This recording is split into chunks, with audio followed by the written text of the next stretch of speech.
Hello wise people, saya Vian.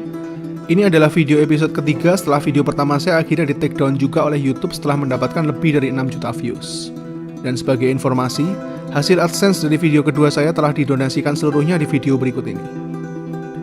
Melalui video ini, kita akan sama-sama menuju ke tatanan baru umat manusia yang dimulai pada bulan Juni 2020 ini. Seberapa mengerikan situasi dunia baru yang akan kita hadapi selanjutnya? Pastikan tonton video ini sampai tuntas jika kalian benar-benar ingin tahu bagaimana cara menjalani era new normal ini sebagai the new human. Karena di akhir video, kamu akan mendapatkan paradigma baru sebagai manusia yang baru. Tanpa kita sadari, pandemi ini sudah merusak 3 hal terpenting dalam diri manusia. Yang pertama adalah tubuh. Hingga video ini dibuat, sudah terdapat 26.000 kasus. Angka itu adalah angka tertinggi kedua untuk kawasan Asia Tenggara jika dibandingkan dengan negara-negara tetangga kita seperti Malaysia maupun Thailand. Bahkan Vietnam yang belakangan menunjukkan grafis yang sudah mulai negatif. Sangat bertolak belakang dengan kita yang justru semakin meningkat khususnya di masa-masa lebaran. Sedangkan nampaknya rakyat kita seakan-akan semakin tidak peduli dengan pandemi ini yang pada akhirnya diikuti juga oleh para tenaga medis yang mulai putus asa. Pada masa-masa awal pandemi, sebagian besar masyarakat kita masih mengkhawatirkan mengenai kondisi kesehatannya. Namun seiring berjalannya waktu, kini masyarakat lebih mengkhawatirkan kondisi perekonomian dibanding kesehatannya. Di mana situasi PSBB selama berbulan-bulan ini sudah merenggut mata pencarian jutaan orang di seluruh lapisan masyarakat. Mulai dari ekonomi terbawah, menengah, hingga paling atas sekalipun. Di saat banyak negara berlomba-lomba untuk membuat vaksin, nyatanya virus justru terus bermutasi ke dalam berbagai jenis varian sehingga semakin sulit untuk dikendalikan. Bahkan pihak WHO menyatakan bahwa virus ini tidak akan pernah benar-benar hilang. Sehingga muncul banyak spekulasi bahwa antibodi tubuh kita lah yang pada akhirnya harus mampu beradaptasi dengan virus ini. Kemudian negara-negara yang sebelumnya menyatakan telah melewati masa-masa pandemi, ternyata saat ini nampak mulai mendapatkan ujian kedua melalui second wave, di mana kasus-kasus baru mulai kembali muncul meskipun para korban tidak merasakan gejala apapun. Sedangkan di saat yang bersamaan, jika semua terlalu berfokus pada pandemi, seperti sebuah bom waktu yang terus berdetik, perekonomian seluruh dunia semakin hancur jika kondisi lockdown tidak segera diakhiri. Bahkan Amerika sebagai negara dengan kasus terbanyak di dunia yaitu 1,8 juta kasus dengan 100.000 jumlah kematian, pada akhirnya tetap memutuskan untuk membuka lockdown secara bertahap mulai bulan Juni, yang selanjutnya diikuti juga oleh Spanyol, Italia, Perancis maupun Jerman, meskipun semua negara tersebut adalah 10 besar epicentrum dunia dengan jumlah korban terbanyak di dunia. Hal ini jelas menggambarkan seberapa besar urgensi dari gelombang kekhawatiran yang lebih besar dibanding pandemi ini sendiri, yaitu hancurnya perekonomian dunia jika kita tidak segera mengambil tindakan dalam waktu singkat. Bagaimana dengan Indonesia? Tentunya kita menghadapi dilema yang sama beratnya, di mana pemerintah saat ini mulai menyusun berbagai skenario baru untuk memulai the new normal. Salah satunya adalah statement kontroversial yang disampaikan oleh presiden kita yang menyatakan bahwa kita harus mulai hidup berdamai dengan corona. Sedangkan kita tahu sendiri pada saat lebaran ini jumlah kasus justru meningkat semakin tajam. Keputusan pemerintah ini membuat semakin banyak spekulasi liar di masyarakat, yang menyatakan bahwa pemerintah dinilai menyerah dan akan segera menerapkan herd immunity kepada seluruh rakyatnya. Secara teori, herd immunity terdengar seperti sebuah solusi. Namun pertanyaannya, apakah herd immunity dianggap efektif untuk negara kita? Sedangkan para ahli menyatakan bahwa herd immunity hanya ideal dilakukan jika kita sudah memiliki vaksin. Sekaligus semua preparasi yang benar-benar matang untuk menghadapi korban dalam jumlah yang luar biasa besar. Karena di fase-fase awal penyebaran tentu saja jumlah korbannya akan meledak luar biasa pada titik puncaknya sebelum mencapai fase penurunan. Sejarah pernah mencatat, herd immunity pernah kita lakukan ketika wabah flu Spanyol menyerang dunia pada tahun 1918. Dibutuhkan sekitar 500 juta jiwa atau sekitar sepertiga penduduk bumi yang pada saat itu terinfeksi flu Spanyol, dan mengakibatkan jumlah kematian sebesar 50 juta jiwa, sehingga herd immunity menjadi efektif. Ya, 50 juta korban jiwa. Ditambah lagi dengan kurangnya fasilitas dan informasi pada masa itu tentunya. Jadi jika kita simulasikan perhitungan ini dengan diterapkannya herd immunity, maka dibutuhkan sekitar 50-70% populasi dari negara kita yang terjangkit dan sembuh untuk mendapatkan kekebalan alami. Dengan proyeksi jumlah penduduk Indonesia sebesar 270 juta jiwa, artinya Indonesia perlu membuat 182 juta jiwa terinfeksi untuk membentuk sebuah herd immunity. Berdasarkan data dari BPS, jumlah penduduk lansia di Indonesia adalah 10%. Dengan asumsi kaum lansia perlu mendapatkan penanganan khusus, artinya terdapat sekitar 18 juta jiwa yang sangat beresiko menjadi korban jiwa. Belum lagi ditambahkan berbagai kelompok yang rentan karena penyakit bawaan seperti hipertensi, diabetes, atau kanker. yang jika dihitung berdasarkan persentase kematian COVID-19 di Indonesia, yaitu 8,9%, maka artinya Indonesia bisa kehilangan sekitar 16 juta jiwa jika menerapkan herd immunity. Sangat mengerikan, bukan? Apakah negara kita siap menghadapi kegilaan ini? Pandemi ini sudah jelas menghancurkan tubuh kita sebagai manusia yang utuh. Selanjutnya di tahap kedua, kengerian epidemi ini juga sudah menghancurkan pikiran kita, yaitu karena banyaknya false information sampai konspirasi yang beredar di sekitar kita belakangan ini. Mulai dari bisnis vaksin yang dianggap sebagai master plan dari seluruh pandemi ini, hingga para elit global yang memiliki rencana untuk menguasai perekonomian dunia yang baru melalui pandemi ini.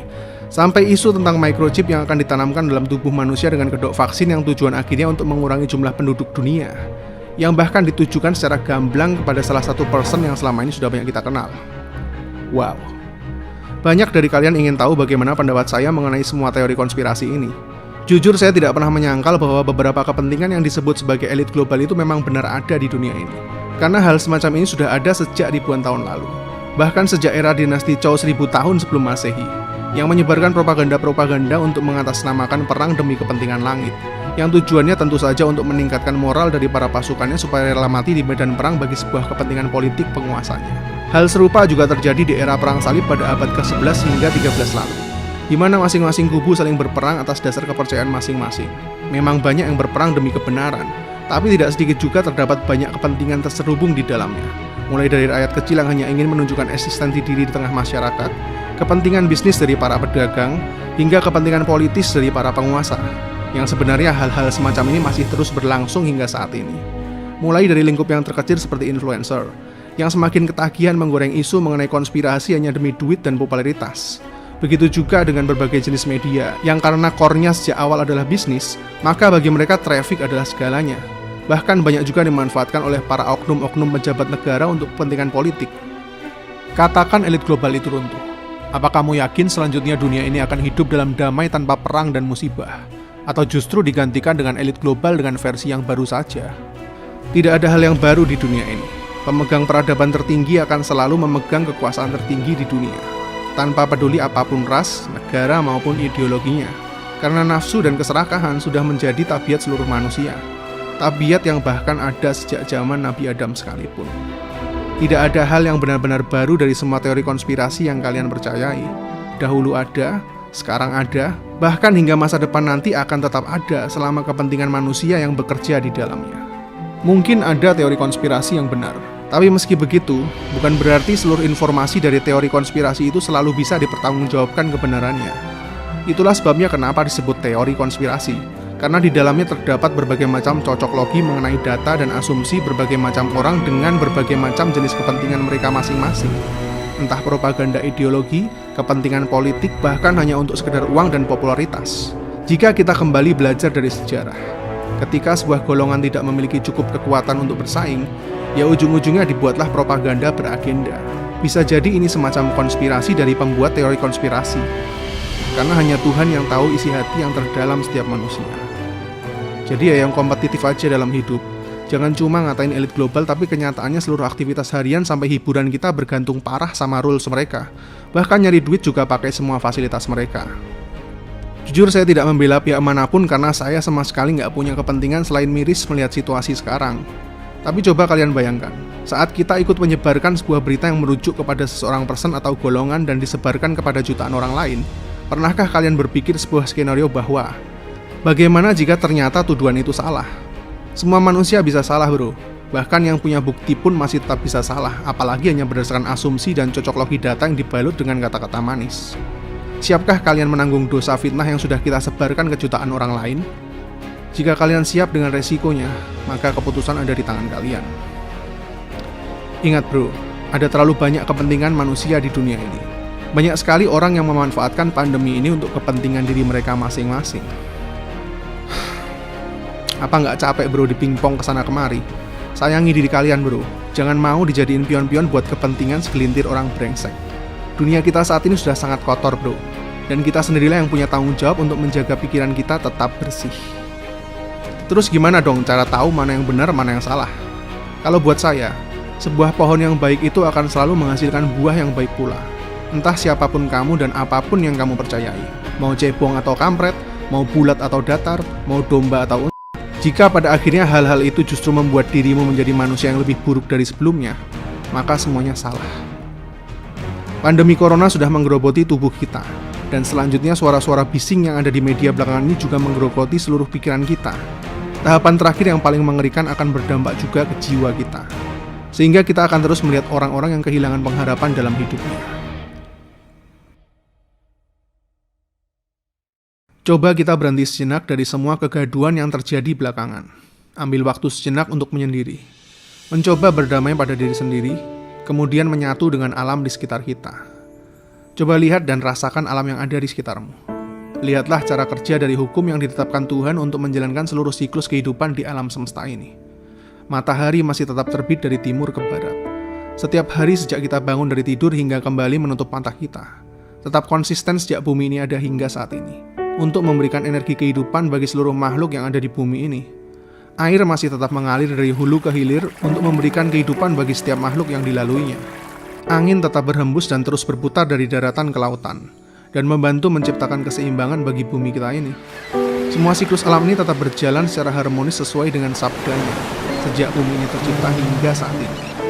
Dan rantai makanan masih terus berjalan bagi seluruh hewan yang ada di bumi ini secara cukup dan tidak berlebihan, sehingga kerajaan hewan tetap bertahan sejak dimulainya bumi hingga saat ini, yang sangat berbeda dengan berbagai jenis kerajaan manusia yang selalu jatuh dan bangun sejak ribuan tahun yang lalu. Bahkan burung-burung di udara masih tetap bisa mendapatkan makanan setiap hari untuk dirinya maupun untuk anak-anaknya, tanpa berkekurangan apapun. Sedangkan kita, manusia yang katanya menjadi makhluk yang paling berakal di bumi ini, masih ada yang mati kelaparan. Setiap hari dikuasai ketakutan akan hari esok dan masa depan. Bahkan tidak sedikit juga yang mengakhiri hidup mereka karena menganggap bahwa dunia ini terlalu kejam. Apa yang sebenarnya terjadi? Apa yang salah dengan semua ini? Apa bumi ini tidak berpihak kepada kita? Atau mungkin kita sendiri yang tidak pernah mau berjalan sesuai dengan kodrat? Sebenarnya jika kita mau sejenak berdiam diri, mencoba untuk melihat dan mendengar lebih dalam lagi, tidak ada yang salah sama sekali dengan bumi kita ini. Namun kita sendirilah yang semakin hari semakin menjauh dari kodrat ilahi. Alam ini masih tetap menyediakan semua yang dibutuhkan seluruh makhluk yang ada di bumi ini. Namun nafsu dan keinginan kita sendiri yang membuat semuanya menjadi sangat-sangat luar biasa rumit. Coba kita lihat bagaimana orang-orang yang hidup di desa atau pegunungan, misalnya suku-suku yang ada di pedalaman, yang bahkan belum tersentuh oleh listrik dan teknologi seperti kehidupan kita saat ini. Apakah ada perbedaan bagi hidup mereka yang mandiri dan selaras dengan siklus alam ini selama beberapa tahun terakhir, sejak adanya pandemi ataupun sebelum pandemi terjadi? Mungkin mereka tidak merasakan perbedaan apapun, atau bahkan mungkin juga sebagian dari mereka tidak pernah tahu bahwa saat ini ada sebuah pandemi yang sedang menyengsarakan miliaran manusia. Itulah kehidupan kita saat ini, yang mana sudah terlalu bergantung pada seluruh sistem dan teknologi yang ada di dunia ini, baik keuangan, pekerjaan, gaya hidup, bahkan hingga merubah sudut pandang kita mengenai arti dari kehidupan yang sukses sebagai seorang manusia.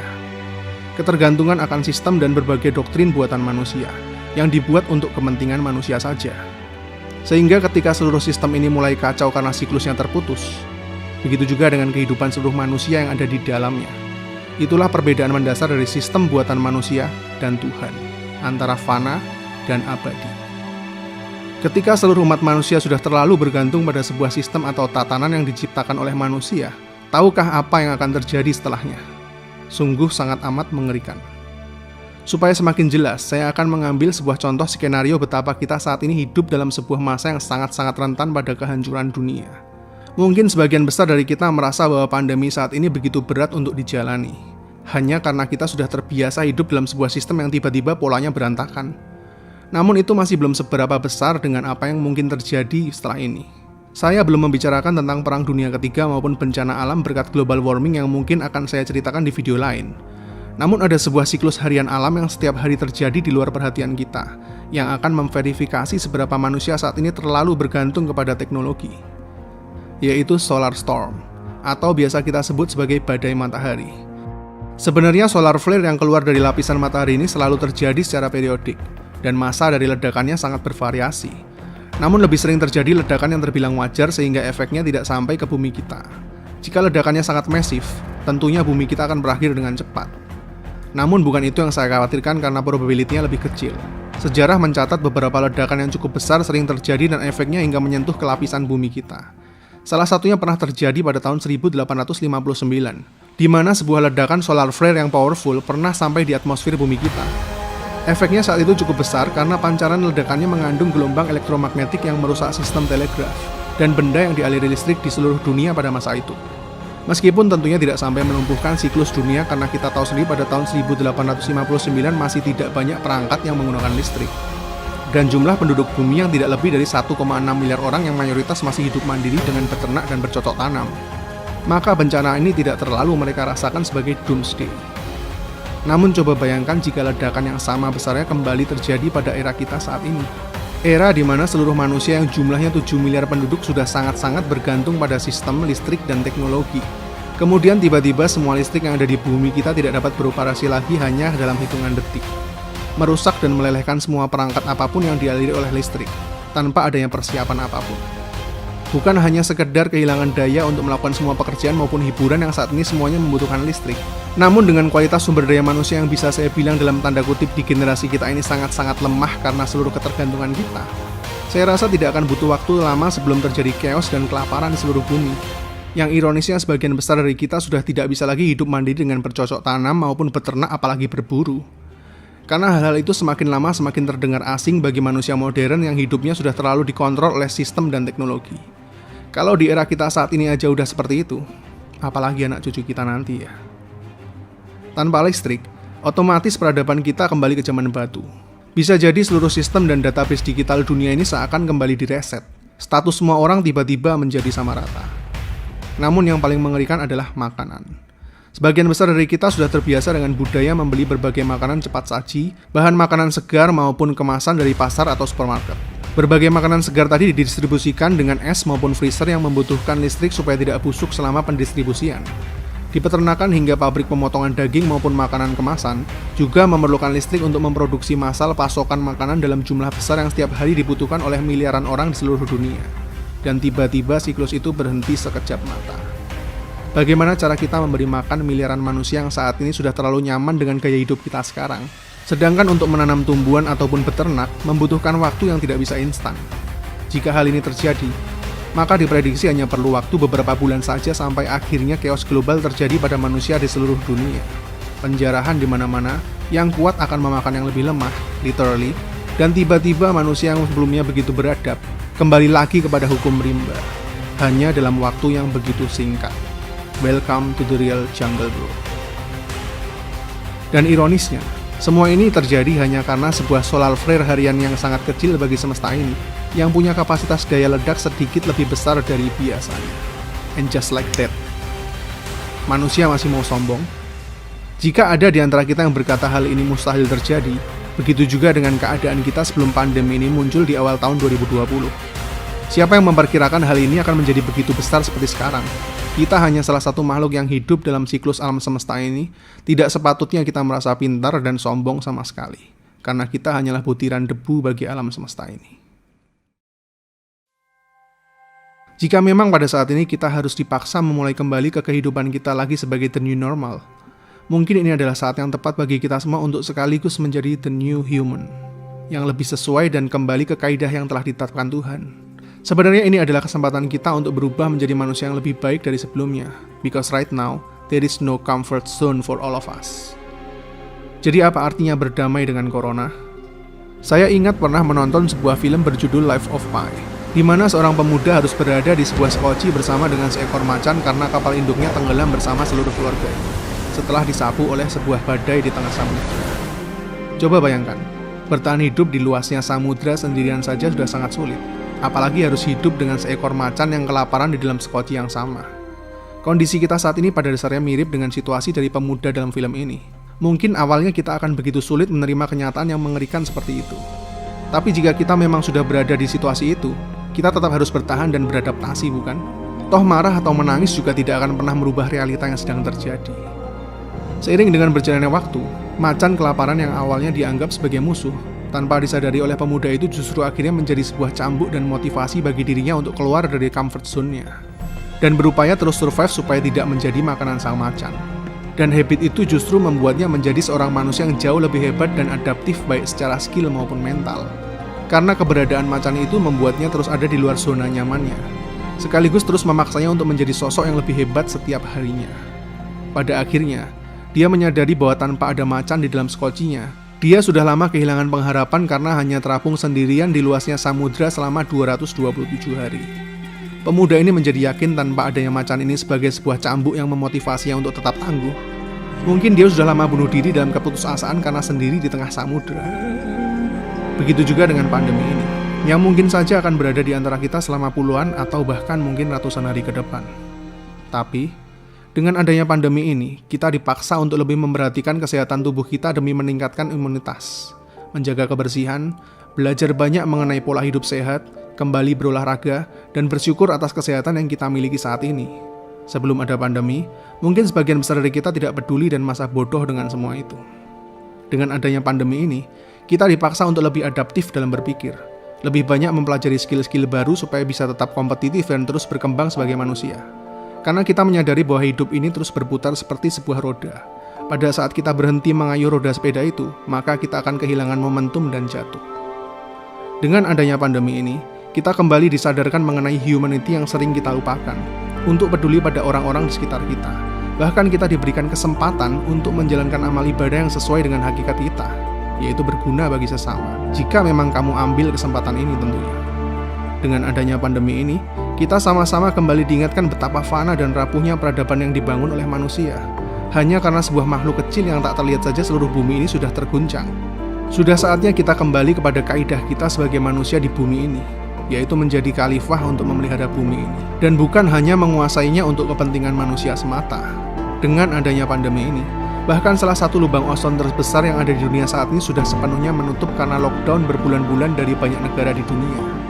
Setidaknya pandemi ini memaksa kita untuk berhenti sejenak dari nafsu kita yang tidak bisa dikendalikan untuk mengirim dunia ini kepada kiamat versi global warming yang seharusnya terjadi beberapa dekade lagi, yang dibuktikan dengan ketidakseimbangan iklim dan bencana alam yang terus terjadi beberapa tahun belakangan. Pandemi ini juga mengajarkan kita supaya tidak menjadi budak uang dan pekerjaan. Kita bisa lihat sendiri kondisi saat ini. Semua kalangan, baik miskin maupun kaya, seakan-akan dikembalikan pada hakikat bahwa semua pencapaian kita selama ini tidak ada artinya sama sekali untuk melawan virus ini, meski sekuat dan sekaya apapun kita. Namun justru dikembalikan kepada hal yang sangat-sangat mendasar, yaitu bersyukur atas hidup dan kesehatan yang kita miliki saat ini. Dan ya, hanya itu saja. Selalu ada banyak cara untuk tetap bersyukur, bukan? Kita harus mengambil hikmah dari semua peristiwa ini, bahwa segalanya itu mungkin terjadi dan jangan pernah merasa sombong.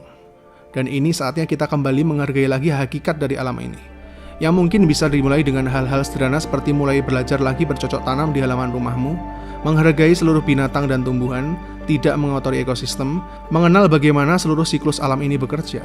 Supaya suatu hari nanti kita juga bisa mengajarkan kepada anak cucu kita bahwa seluruh ciptaan manusia itu teramat sangat fana untuk dijadikan tempat berpijak. Karena hanya alam inilah satu-satunya tempat berlindung bagi seluruh umat manusia ketika semua yang dibangun oleh manusia musnah.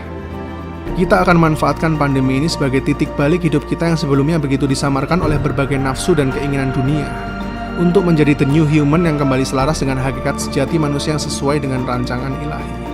Karena dalam dunia ini hanya ada dua jenis kepentingan, manusia dan Tuhan.